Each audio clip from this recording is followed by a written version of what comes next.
She led armies, built empires, and ruled without fear. Yet history often whispers her name when it should shout it. This is the story of Queen Amina of Zazzau, the warrior of the north, the storm in armor, the woman who changed the face of West African power forever. But who was she? What drove her? And why, centuries later, does her legacy still echo across the savannah? Before the rise of European colonization in Africa, before the world noticed the strength of African empires, Queen Amina stood tall in the 16th century.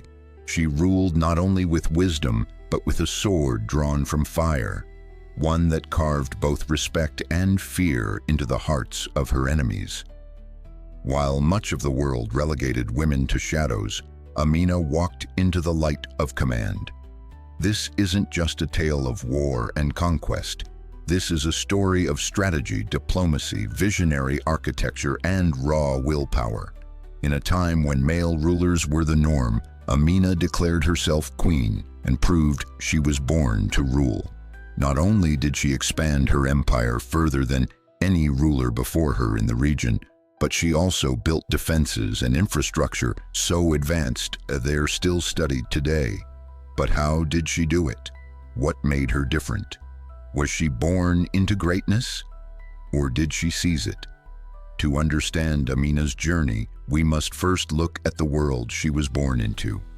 A time when the Hausa kingdoms were flourishing, when trade routes snaked across the deserts and rivers of West Africa, and when cities like Zazzau were rich with culture, tradition, and tension. Yet within those royal walls, a storm was growing. A young girl destined not for domestic silence but for war horses and iron walls. Amina was more than a royal. She was a strategist, a warrior, a dreamer with grit. In this video, we'll trace Amina's path from royal daughter to supreme commander, from quiet heir to roaring queen. We'll uncover the myths, examine the facts, and reveal the powerful legacy she left behind. So if you're ready to meet a legend carved in steel and ambition, stay with us, because this is not just a history lesson. This is the saga of Amina of Zazzau, the warrior of the north. Long before Queen Amina raised her sword, the land of the Hausa people thrived with culture, trade, and complexity. The Hausa kingdoms were a confederation of powerful city-states spread across what is now northern Nigeria and parts of Niger. These states, Kano, Katsina, Gobir, Zaria, and more, were independent yet culturally connected, with shared language, religion, and customs. Among them stood Zazzau, later known as Zaria, a hub of commerce and one of the oldest Hausa kingdoms. Zazzau was fertile, wealthy, and positioned perfectly along trans-Saharan trade routes. Traders moved salt, cloth, gold, and even slaves through its gates, connecting West Africa to the Arab world and beyond. The city bustled with merchants, blacksmiths, scholars, and artisans. It was a melting pot of power and prosperity, but also tension. Rivalries between city-states were frequent, and defense was essential to survival. This was not a world untouched by sophistication. Islam had spread through the region centuries earlier, influencing education, governance, and justice. Quranic schools flourished. Architecture was bold. Kings ruled through councils of elders and advisors. In this refined chaos, power was both respected and contested. But for women, life was more contained. Though some wielded influence in the domestic and spiritual spheres, the idea of a female warrior leading armies was near unthinkable. Royal daughters were taught diplomacy, not battle. Their strength lay in marriage alliances and quiet influence, not in politics or military campaigns. Yet within this very system, something rare was taking shape. The royal family of Zazzau, descended from powerful rulers, had begun raising a daughter unlike any other. Amina was not only intelligent and strong-willed, she was curious about the workings of power. She watched court proceedings, listened to military strategy, and sparred with the palace guards when others weren't looking. The city prepared for the next Sarki, king, to rise. No one yet imagined that the fiercest leader Zazzau would ever know wouldn't be a man at all. To understand Amina, you must understand the world she was born to rule, a world where wealth flowed, threats loomed, and tradition was everything. And it was in this thriving, restless kingdom that destiny began sharpening its blade. Amina was born into royalty, the daughter of Bakwa Turunku, the founder and ruler of the Zazzau dynasty. Her mother, a wise and politically astute woman, played a significant role in her early development. But even in this royal household, Amina stood apart. She was not content with embroidery and etiquette. Her eyes burned with questions and her hands longed for a sword. From a young age, Amina showed signs of an unyielding spirit. While most princesses were groomed for alliance marriages, Amina was drawn to the rhythms of military drills and the logic of politics. She listened when her father met with advisors. She observed the soldiers in their training yards. She asked questions, bold questions, and was rarely satisfied with half answers. Recognizing her potential, her grandfather took a special interest in her education. Amina was tutored in leadership, strategy, horseback riding, and weaponry, a privilege unheard of for girls in that era. She was also trained in Islamic teachings, governance, and the complex tribal diplomacy that governed the Hausa states. By the time she was a teenager, she could quote ancient war proverbs as easily as she could negotiate a trade deal. Her connection with the people also grew. She wasn't a distant figure hidden behind palace walls. Amina walked among her people, learning their fears, hopes, and rhythms. She trained with the warriors, gaining their respect not just as a royal, but as one of their own. The guards whispered of her strength. The nobles debated her future. The people began to believe that maybe, just maybe, she was born to lead. But destiny doesn't move in straight lines. Amina's path would not be easy. The expectations placed upon her to marry, to step aside for a male heir, to live quietly in the shadows, clashed with her fire. She wanted more than a throne. She wanted to earn it. As she grew, so did her legend. In court, she was fierce in debate. In the training yard, she bested seasoned warriors. Her presence became a force of gravity, impossible to ignore. Amina wasn't just preparing to rule, she was preparing to conquer. Power rarely comes without resistance, and Amina's rise was no exception. After the death of her father, Bakwa Turunku, the throne passed to her brother Karama. Though Amina did not inherit the crown immediately, her presence in court grew even stronger. She became the commander of Zazzau's cavalry, a title not given but earned through skill, discipline, and strategic brilliance. While Karama ruled, Amina built loyalty. She led warriors into battles that defended and expanded the borders of Zazzau. Under her command, the military's reputation soared. Her victories spoke louder than politics. She was more than a royal. She was the beating heart of Zazzau's military might. But fate turned quickly. When Karama died after just a decade on the throne, a storm of uncertainty fell over the city. Who would lead now? Many expected a council of nobles to appoint a male successor, perhaps from a neighboring family. After all, no woman had ever ruled Zazzau.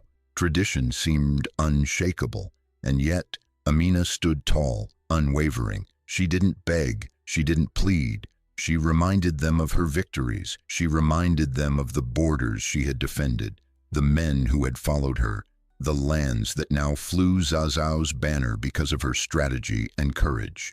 And she offered something no rival could: continuity, strength, and fearlessness. The nobles hesitated. The people did not. The army, her army, pledged loyalty. And so Amina was crowned the Queen of Zazzau. It was a moment that shook the foundations of tradition. A woman had taken the throne not by marriage or inheritance, but by undeniable right. She had proven through battle and brilliance that she was not only fit to rule, she was destined to. But her ascent didn't end the resistance. Whispers of rebellion brewed. External threats sensed vulnerability. Some believed her reign would be brief. They were wrong. Amina wasn't here to maintain the status quo. She wasn't content to guard borders. She was ready to reshape the map entirely, not just to lead Zazzau, but to transform it into a northern empire. And so began one of the most formidable reigns in African history. Amina didn't wear the crown as a symbol of comfort. She wore it as armor. Within months of her coronation, she launched her first campaign of expansion. Unlike rulers who sought peace through submission, Amina believed in power through dominance. She wasn't waiting for threats. She was hunting them. Her armies surged across the savannah, moving with discipline, precision, and overwhelming force. Town after town, city after city, she conquered over 30 territories during her reign. Each conquest was swift and strategic, capturing trade routes, dismantling rival powers, and folding their wealth into Zazzau's growing empire. She didn't just defeat enemies, she transformed them. Captured territories were fortified, taxed, and integrated into a new power structure. Amina was not merely a warrior, she was a state builder. Her leadership on the battlefield was legendary. She rode at the front lines, her armor gleaming under the West African sun. Soldiers spoke of her fearlessness, how she wielded her sword like a storm, how her voice could both calm and command. Under her morale soared. Warriors followed her not just out of duty, but out of deep respect. Some feared her, most revered her. But brute strength wasn't her only weapon. Amina understood psychological warfare. She struck at harvest time to cripple economies. She cut supply chains to force surrender without battle. She used spies and scouts to sow confusion. Her war strategies mirrored those of the greatest generals in world history, and often outmatched them. And yet, amidst all this conquest, she maintained balance. She did not seek to destroy cultures. She sought to control and connect them. She enforced Zazzau's laws, but respected local customs, earning unexpected loyalty from conquered peoples. She also took a firm stance on power dynamics. Amina did not marry, not for love, not for politics, not even for legacy. Some say it was because she wouldn't submit to any man. Others say she never found an equal. But one thing is clear, she ruled alone, fully, fiercely, and without apology. While other rulers fortified their palaces, Amina fortified a legacy, one forged not just in blood and battle, but in sheer brilliance and unshakable vision. The Queen of Zazzau had become a legend in motion, and she was far from finished. Queen Amina wasn't only expanding borders. She was engineering a kingdom built to last. Every conquest she made was followed by infrastructure, administration, and systems that brought order to the land she had won. Her military genius was matched only by her ability to govern. One of her most remarkable contributions was the construction of massive fortifications, the Amina Walls. These earthen walls, stretching across newly annexed cities, weren't just military defenses. They were symbols of dominance, order, and protection. Towns fortified under her rule became centers of security and trade. Some of these walls still stand today, silent monuments to her vision. Trade was the lifeblood of Zazzau's economy, and Amina knew that control of trade routes was the key to real power. She established and protected commercial networks that connected her empire to trans-Saharan routes. Salt, leather, cola nuts, cloth, and metal goods flowed through her cities, enriching the economy and tying her territories together through mutual benefit. Administration under Amina was rigorous. She installed loyal governors in newly acquired towns, ensuring taxes flowed back to Zazzau and that order was maintained. She built garrisons, rest houses, and storage facilities, not just for soldiers but for merchants. Her empire functioned like a machine, well-oiled and efficient. Diplomatically, she balanced iron will with calculated alliances. Amina wasn't reckless. She knew when to fight, when to bribe, and when to form pacts. Some enemies became allies. Some rivals were neutralized through clever negotiations rather than war, and she understood communication. Amina made sure her name traveled faster than her armies. Her reputation preceded her, often winning battles before swords were drawn. The fear and awe she inspired acted as a form of silent diplomacy. Through it all, her vision was clear. She wasn't just expanding a kingdom, she was building an empire, a Hausa superpower rooted in strategy, trade, strength, and stability. Many rulers fight for a crown. Amina fought to build a legacy that would rise with the sun, cast shadows across centuries, and whisper her name through walls, roads, and empires that bore her mark. Centuries have passed since Queen Amina rode into battle, but her shadow still stretches across Africa, a blend of myth, memory, and measurable impact.